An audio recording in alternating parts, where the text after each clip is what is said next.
confident, courageous. Anyway, you have to sit down and ask. My name is Kwabena Darko. Welcome to that. I want to share with you some few things that you have to do before you turn 40, especially in terms of money. Before you turn 40, you know, people plan to retire maybe 60, 65, 70. I don't intend to retire anyway, so I just want to live my life, work all my life, and you know, when the time is due, you go. But I really find it very difficult to understand that some people are in their 60s, 65, and they say go retirement, and yet you have presidents who are 75, 80. Something that I don't understand. And so plan your life before you hit 40, if you have not crossed 40. There's some few things that if in your 20s, sometimes it seems like you know, the 40 will never come, and you look back and you're there and you're like, how did it, where's the time, where did it go? You know, it happens that quick, and we just have to at least once in a while pay attention. Pay attention. All of us, money comes to us. Money comes to us one way or the other. You work, people give us money, we do businesses, you know. Most of us spend a lot of money that conserving money. And that's why life will come, you know, time will just rush into your 40s and you see that you have nothing saved anywhere. You don't have much because, you know, the money that was coming to you, you didn't pay attention to them. So one of the things that you can do is at least save money. You can't invest money that you have not saved. You know, you cannot invest money that you have not saved. So if you can conserve money, if you can conserve some seeds, if you can save money, have some kind of regiment. Let's say I work, I'm paid 1,000. Can I save 50 cedis or 100 cedis? Can I? Somebody will say that no, you know, that is not even up to. You can't even take care of my children and myself and everything. Yes, we understand that, but we still have to find a way, even if it's 1 cedi that you can conserve, even if it's 2 cedis that you can conserve. All of us spend on money on things that we can easily save, and I mean, you can buy yogurt, you can do a lot of things that you can still live without those if you have a plan to save some money before you hit 40. So if you're 20, if you're 15, if you're 35, you know, even if you're 39, you still have some few months before you hit 40, and so have the arrangement in your mind that I want to save some money. Some people are more interested in saving money to buy a car, saving money for the wedding, saving money to go back to school. I'm not interested in those things. I'm interested in you saving money that you use for life, to say that I've worked for 20 years, I've saved 10,000 somewhere, and then when you have when you have saved that money, you can then, you know, plan to say, I want to invest that money in a business. I want to invest that money maybe in treasury bills, or maybe in some mutual fund somewhere. I want to invest that money to buy something that will increase in value over time. You know, this is not about car, this is not about clothes, this is not about phone, this is not about house. This is something that you're saving to say that at least I'm targeting saving 50,000, 20,000 for the next 5 years, you know. So I'm 5 years away from 40. I'm trying to see, can I save 10,000 somewhere, you know? And when it is saved, then you can invest it in some instrument that will give you better returns than what the savings people will give you. It's something that seems that simple, but most people never do that. You know, so they go into their retirement and they have nothing saved. You'll be amazed how many people are in their 60s who don't have 10,000 in anything. Not 10,000 apart from Senate. They don't have any money anywhere. So they you know, their bank then becomes their children. It's a good thing if your children are taking care of you. It's not a bad thing at all. But you have no surety in that. You can't say that how about if your children are also struggling before they pick? You know, you need something, but they're also struggling. They finish school, they can't find a job, or they start a business. The business is not picking as they expected. It takes time for some things to work. And so you are 40 now. You think you're very strong, but so be conscious of saving money and be conscious of investing money.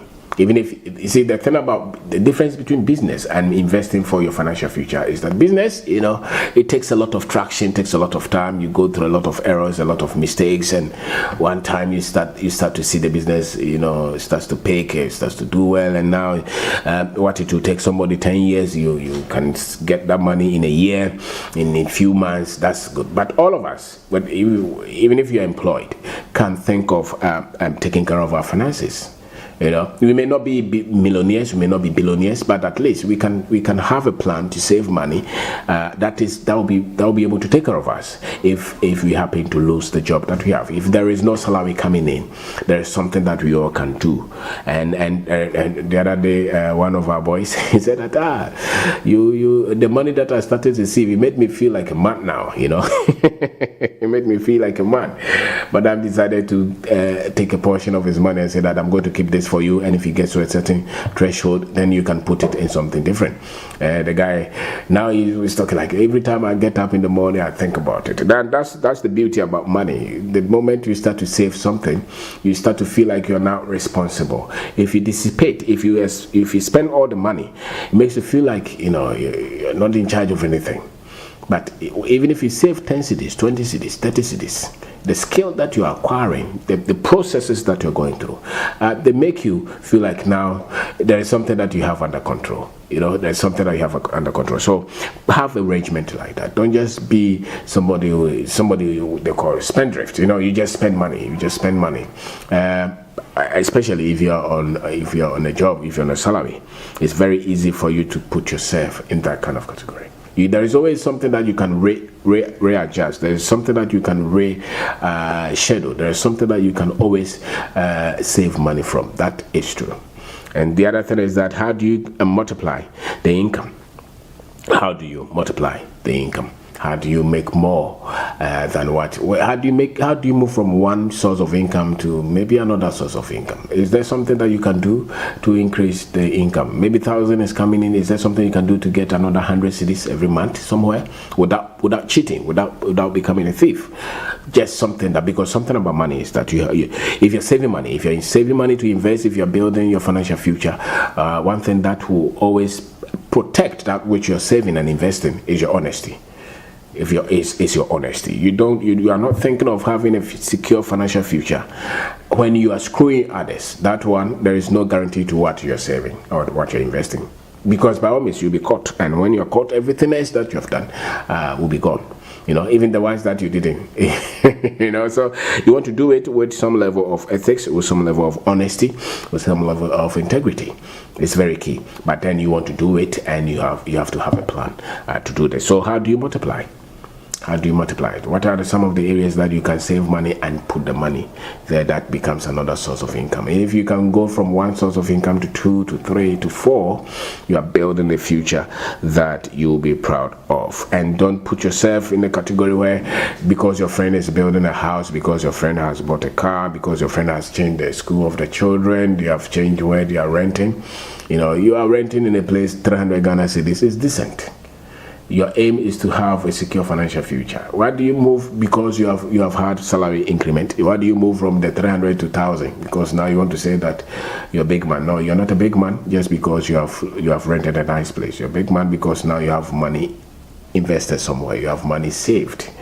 I'm spending 1,000, or I'm spending 3,000 or 10,000 on the family every month. But now we have from 30,000 invested somewhere over time. Maybe the last 10 years we have been able to put ourselves in a regiment. We have been able to discipline ourselves so that we have saved something. The peace that the family will have is that there is something that you're saving. More money comes in than money going out. Most people's pressure in this life is on money, and how it's not enough to take care of them. Where there is always a pressure, there is always a demand, and you need 10,000, but then 2,000 is coming in. There's always pressure, and there's no peace at home when the money is not enough.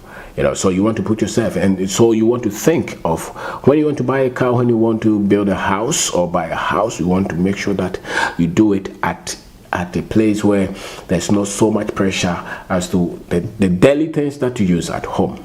The rent is there. You cannot just compromise that because you want to build a house, or the school fees, or when one of the children is sick, or even when you are not feeling well, or maybe your parents, your friends, things that we spend money on. But you still have to have a regiment, or you're saying that I'm saving money. So before I hit 40, I would have saved some money. I'm not thinking of a house, I really don't care about that. But money that I've been able to save and invested in something that is bringing some level of income is key than just the house. I know most people are very interested in just a house, and so after you have built the house, what is next? So my name is Kwabena. I'm talking about some of the things that you have to look at before you turn 40. Financial decisions that you have to look at before you turn 40. If you have not turned it, and even if you have turned it, you can say that before I turn 50, before I turn 60, before I turn 70, 75, or 80, whatever it is. If the finances are not in good shape, you know it. Nobody has to tell you. If the thing is not working, you know it's not working. And most of us, it's not so much because we're not paying attention. That's the point. The thing was very far from us, especially the men. We always trying to look for some magic, some big business, some bulk money. So the little things most men will not respect. The women can respect that, but the men, they don't really care. They think that one day they'll be a millionaire without any plan. They'll just be a millionaire. They'll get a big contract and maybe. But the surest way is the plan you have, that you're doing it every month, every week, every year. The structure that you have, the plan that you have, the system that you have developed. That one is shorty. That one is sure. It's certain. The other one that you're hoping for a miracle, you're hoping for a big contract from your friend who is a minister of state or some big man somewhere is trying to help you to build a business. That one, it's good. But no, you don't put your future, the future of your finances on that. That's something that you're trying. So save money. There is always something that you can save. There's always, even if it's 1 cedi that you can save, even if it's 2 cedi that you can save, even if it's 100 Ghana that you can save. Always respect the money that you have saved. Respect that, because it proves that you have some level of discipline. You're better off than the guy who's always using the money to chop all the time. You don't have enough, but you're always having fun. You're always going for kebab, chinchinka all the time, or you're always going for party. You're always going for wedding ceremonies, funeral. All your friends, they are chillers. They're always chilling, going for pool party, every football match. And you are 25, you are 30, and you have no financial plan, no savings plan, no investment plan. You're just hoping that things will just no. The money comes to you. The money that comes to you, make sure that you hold it. You save it. Some of you're always giving money to church and charity every time, and you have no savings plan. You have no investment plan. You're just hoping that God will take care of you. No, it doesn't work like that. You have to have your plan. You have to have a financial plan. If not for yourself, for your children. If not for yourself, for your family. If not for yourself, at least for something that will help another person. But have a plan. Have a plan. So before you turn 40, it's critical that you have a plan. You have a diligent plan that you're following. Save money. You can't invest money that you have not saved. And once the money gets to a certain level, you move it into an instrument, into a business, into something that can give you better returns. And then you look at, how do I multiply the sources of money that I have? If you're a business person, you're looking at, okay, how do I open more businesses? How do I add more shops? How do I get more outlets? How do I grow the income, the sales? How do I grow the revenue? The other thing is that you are looking at, before I buy a car or I buy a house, I think through where most people put a lot of pressure on themselves just because they want to buy a house, they want to build a house. So they crash everything. And then you see that before they see it, they have locked the money of the business into that house, into purchasing that land, and everything else is gone because they were in haste. They were looking at their friends. Their friends are moving. You really don't need to look at anybody. If you have money invested, you really don't care what people think because you know how you're managing your money. So I want to say thank you very much